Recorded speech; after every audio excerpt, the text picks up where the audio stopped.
किसानी करने वाले, उनका चेहरा देखो तो उनका जो गाल है और ये जो दांत है ये ऐसे चिपटा होता है, ऐसे होता है, चिपटा होता है।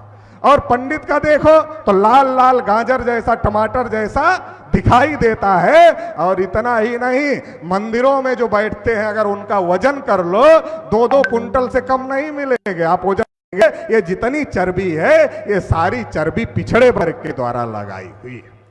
पिछड़े वर्ग के लोगों ने ब्राह्मणों को पूछा, हम आपकी सेवा करें इसके बदले में हमें क्या मिलेगा? तो ब्राह्मणों ने कहा, देखो ये इस जन्म में निष्काम भाव से सेवा करना होगा। निष्काम भाव से सेवा करने का क्या मतलब है? तो बगैर किसी उम्मीद के सेवा करना होगा।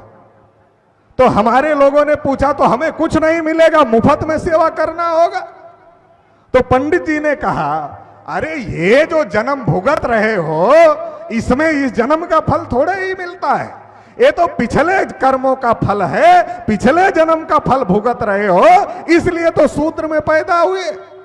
अगर अच्छा कर्म करोगे, पंडित की निष्काम भाव से सेवा करोगे तो ऐसा हो सकता है कि अगले जन्म में तुम भी ब्राह्मण हो जाओ, ऐसा हो सकता है। तो हमारे लोगों ने सोचा, चलो एक जन्म तो खराब कर ही लिया है, अभी कम से कम इस जन्म में पंडित का निष्काम भाव से सेवा करें तो कम से कम अगला जन्म हमारा सुधर जाएगा। तो अगला जन्म सुधारने के चक्कर में हमारे पिछड़े वर्ग की हजारों पीढ़ियों ने निष्काम भाव से ब्राह्मणों की सेवा किया, और निष्काम भाव से ब्राह्मणों की सेवा किया, मगर फिर भी ब्राह्मण नहीं हुए। अब आप ये सोच रहे होंगे कि विकास जी इस जन्म में निष्काम भाव से सेवा किया, अगले जन्म में ब्राह्मण नहीं हुए, इसका सबूत क्या है? तो इसका यही सबूत है, पिछड़े वर्ग के लोग 52% है, इन्होंने निष्काम भाव से हमारी हजारों पीढ़ियों ने ब्राह्मणों की सेवा किया। तो अभी तक ब्राह्मण, तो अगर हमारे लोग अगले जन्म में ब्राह्मण हो गए होते तो अभी तक ब्राह्मण 52% नहीं हो गए होते।